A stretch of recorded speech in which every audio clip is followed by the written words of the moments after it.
Several empires have played an important role in South Africa's history. Of course, in 1652, with the arrival of Jan van Riebeeck, we get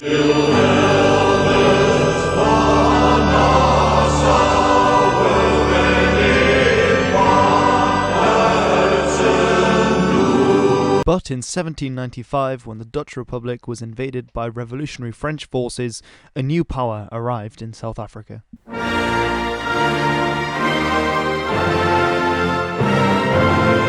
That's enough putting anthems at the start of this video, because for the rest of this video I'm not going to talk about either of these empires, but rather a native empire, and this empire of South Africa was the Zulu Empire.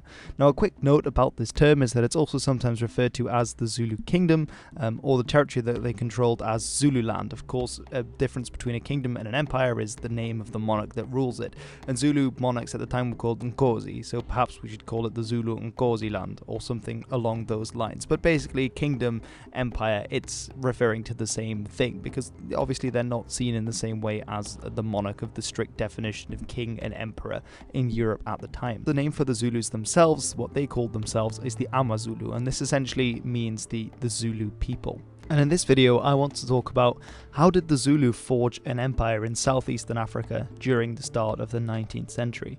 Well, to begin with, there were other peoples living in South Africa. The earliest people that we know of living in South Africa were hunter-gatherer groups, some moved into pastoralism as well, who were sometimes together called the Khoisan. And these are a different group of people to the Zulus who come in later, because the Zulus are an ethnic and linguistic Bantu people. So the Bantu languages found across Africa, and they actually migrated at some point in the first millennium. It's very sketchy, the dating on this, we're not exactly sure, but they came from sort of the Congo Delta region. They expanded southwards, this group did, and into southern Africa at some point. Now, one of the names that's given to these Bantu peoples that moved into the area that's now South Africa is the Nguni, and at various times they migrated onto the plains of southeastern Africa. Now, we don't really know much about the Zulu at all, because they had no written language until they interacted with Europeans. So there are oral traditions that do survive, but that period of history in South Africa is incredibly murky, and we're not entirely sure. It's very hard to place any significant dates on things. But one thing that we can date fairly certainly, actually, is the exact origin of the Zulu as a separate group, because these Nguni peoples, they spoke related languages, and they had similar cultures as well, material cultures that can be defined against other groups, for example, like the Sotho or the Xhosa that you find in South Africa, the Khoikhoi. They were clearly different groups to these peoples, but there were probably lots of different tribes and chiefdoms that originated as bands. They then came together and sometimes came together as confederacies. But actually, we find an individual called Zulu Malandela, and this appears to be the person who really breaks off from another group to form the Zulu.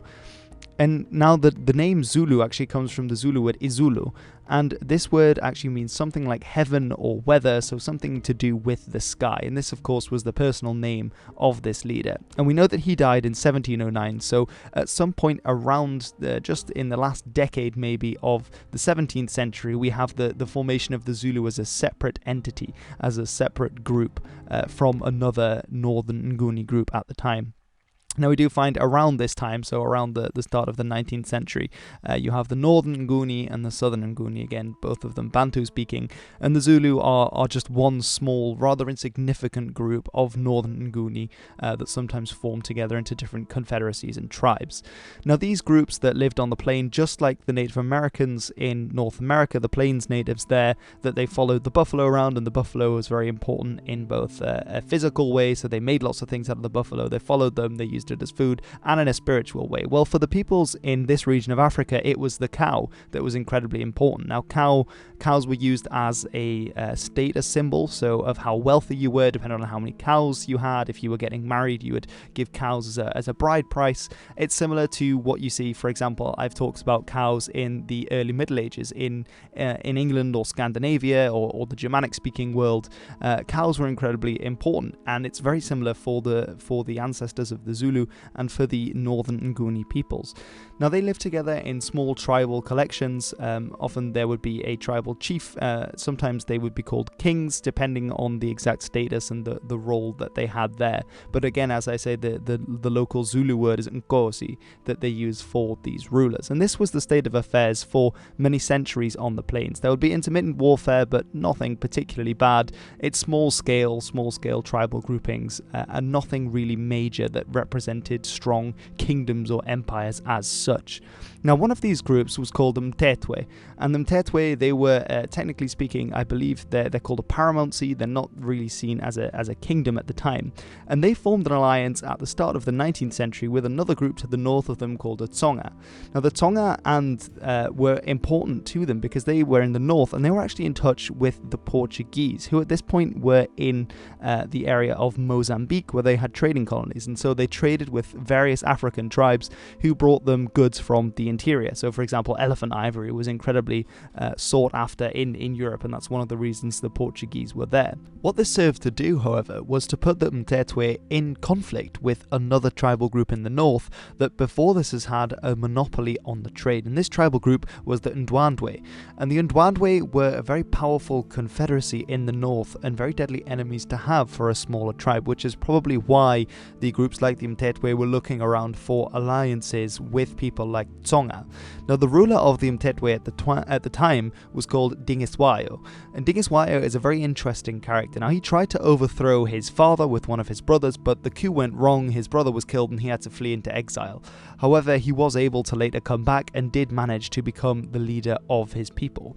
Now, his time in exile seems to have been very formative and very important for the future of the region, and indeed for the Zulus as well, which I'll get onto in just a second. Now, he actually encountered on his travels a regiment of Khoi, so these are people from further south in Africa who were working for the British at that time, so a real regiment. They had been drilled. These were professional soldiers, and he saw them and he saw how well organized and ordered they were, and he learned from this and decided to do something similar with his own military forces. And so instead of having everyone together in regiments as they did, he actually split the groups of men into their age and had different regiments with different tasks based on their age and different training. And so he reformed the army of the Mthethwa into these regiments and had commanders for each of the sections, just as this regiment of the Khoi that he had seen working for the British. So he got a much more modern understanding of military technique, and with this he used it to expand his power. But you might be wondering, I'm talking a lot about the Mthethwa and Dingiswayo and not about the Zulu. So where do the Zulu fit in? Well, one of these new commanders that he raised was a man called Shaka. And Shaka, actually, you probably will have heard of, he's very famous, was a Zulu. Now, the reason that he was there and was one of the commanders of Dingiswayo, he proved to be a really great warrior. He was a renovator and a reformer himself in terms of military tactics, a great tactician. Now, the reason he was there was actually he was the son of the Zulu king, the Zulu king Senzangakohona. And Senzangakohona, he had a minor wife called Nandi, and she had been outcast with her son. So Shaka was an illegitimate son of the Zulu ruler at the time. Now, what this meant was that he had to flee away and to join with the Mthethwa. Now, the Zulus were a much smaller tribe at the time compared to the Mthethwa, and they were probably tributary to this larger group. But in 1816, Senzangakohona, he died, and so Shaka was able to return to the capital of the Zulus, to the royal kraal, and to kill his half-brother who had become ruler and became king of the Zulu himself. However, in the meantime, Zwide, who was the king of the Ndwandwe in the north, he continued the conflict with Dingiswayo, and Dingiswayo attempted to outsmart Zwide and to capture him, but in the ensuing battle, actually the opposite happened. Dingiswayo and the Mthethwa, they were overpowered by the Ndwandwe, and he was captured and beheaded.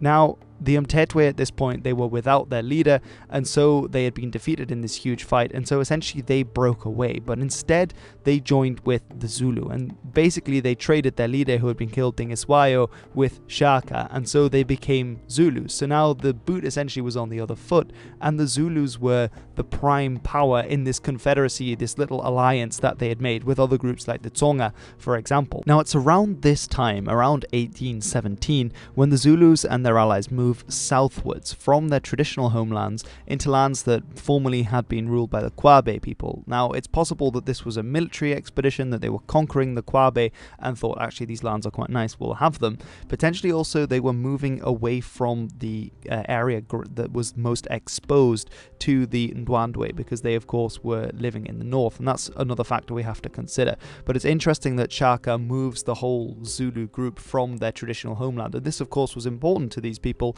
because this is where generations of their ancestors were buried, and so you leave the burial places when you completely relocate. Although relocation of these Bantu groups in Southeast Africa wasn't something that crazy, it happened a lot during this period, and that's something I'll make another video on, as well as Shaka's military reforms and the Zulu tactics at the time, because that's also a very interesting subject. Now, he moves south and he actually founds the new Zulu capital in this old Kwa-Bulawayo territory, and what they call this new capital is Kwa-Bulawayo, and there is another Bulawayo which is in Zimbabwe, but that's a different place, so don't get it mixed up. Now, what the capital was, it's called a kraal. This is a word that comes into English from Afrikaans. It's also found in Dutch, and it was actually borrowed from a Portuguese word originally, but that's something else. And essentially, what we need to remember is that the Zulu, they expand out and they absorb all these other tribes. For example, like the Mthethwa, like the Kwa-Bulawayo, and you have other groups like the Sothile, and lots more. But what we need to remember is that often this period is assumed to have been incredibly violent, and it certainly was.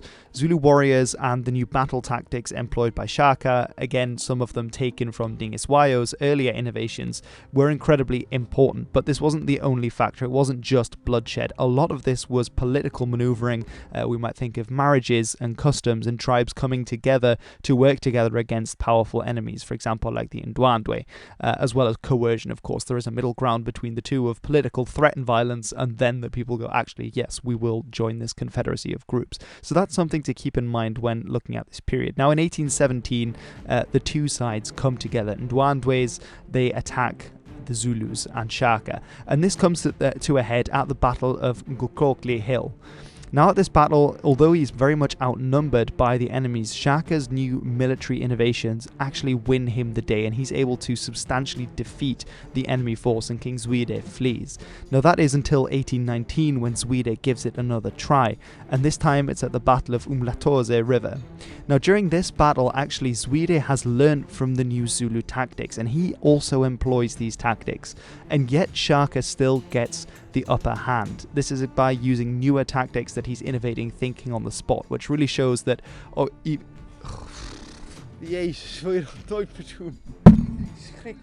what I wanted to say before I was frightened half to death was that it showcases Shaka's ability to think on the spot and his great militaristic mind, that he was able to think even when an enemy came at him with his own tactics, he was still able to outsmart him. Now, this next move that he does also shows him in this vein of this brilliant general, and this is that he marched then straight away before actually news of the defeat could reach Zwide in his capital. He marches there very quickly. The Zulus were very famous for being able to march great distances in a very short amount of time with very little rest. So he marched all the way to his capital, some 70 miles away, and then by singing Ndwandwe victory songs, they pretended to be Ndwandwe warriors, or so the oral tradition goes, snuck into the capital and were able to so seize the capital. Now, some say that he was able to then capture Zwide, other traditions say that Zwide escaped, but was then actually killed by another tribe. But what's important is that his main enemy, Zwide, in the north, had been completely and utterly destroyed and defeated, and the power of the Ndwandwe was obviously never the same again. They were subjugated by the Zulu at this point. Now, this actually is an image of Shaka in the years after his successful campaign against the Ndwandwe. This was painted in 1824. It's potentially a very good likeness of him. So this may be what Shaka would have looked like in some form. And we can find, obviously, around this time in 1825, the area of Zululand. It had really been expanded greatly. Obviously, when Shaka was born, the Zulus were a very insignificant group that really wasn't very well known by Europeans at all at the time. But by the time of his death, the full extent of his empire, it stretched over some 11,500 square miles. and it had some 250,000 people, and he was able to call upon about 50,000 warriors at a moment's notice. So this is an incredible achievement, especially considering that, you know, these were peoples that they had ironworking, but apart from that they were essentially living in the Iron Age, the kind of technology that they had, but they were still able to do amazing feats like this, conquering such an empire in such a short amount of time with innovative battle tactics that would actually fool the British as well. Now, in the end, he was actually murdered by his half-brother Dingane, and Dingane, he went on to become the next Zulu king for 12 years. He has some interesting interactions with the Boers, the Voortrekkers. I sometimes wonder how Shaka would have dealt his interaction with the coming of the Boers after the Great Trek, but of course it was actually his successor Dingane that went on to do that. But don't worry, I will be making more videos about the Zulus, or maybe you are worried you didn't find this interesting at all. Either way, let me know in the comments below. But I find this topic really interesting. I'm definitely planning to make a video on the Zulu war machine and how Shaka revolutionized that, because I was going to incorporate that into this video, but actually I thought this video would be incredibly long if I tried to do that, and I thought I'd make a dedicated video on methods of Zulu fighting, on their battle tactics. Of course, you've got the famous horns of the buffalo, and I haven't, I have not changed the the little pictures there from the Japanese flag video, which may be out at this point. I'm not even sure. But essentially I'll be making a video on Zulu war tactics, which I find very interesting, and how Shaka, how he advanced them and how he changed them. And actually whether it was Shaka or whether it was actually Dingiswayo, which is another alternative hypothesis which has been put forward. But anyway, thank you very much for watching. I will end this by just playing the audio from when my dad interrupted me because he had something funny to say in Dutch. And if you're not Dutch, you won't understand it. Maybe if you speak Afrikaans, you can get some of it. But here it is. Anyway, stay safe. See you soon. And this is the history. Ik schrik me toch dood als ik zo een hand zie als ik hier zit op te nemen, joh. Jezus. Godsamme. Oh. Komt ineens een hand. Ik denk van, jeetje, is dit het? Dit is Shaki Zulu met zijn smid. Shaki Zulu. Zo heet hij toch?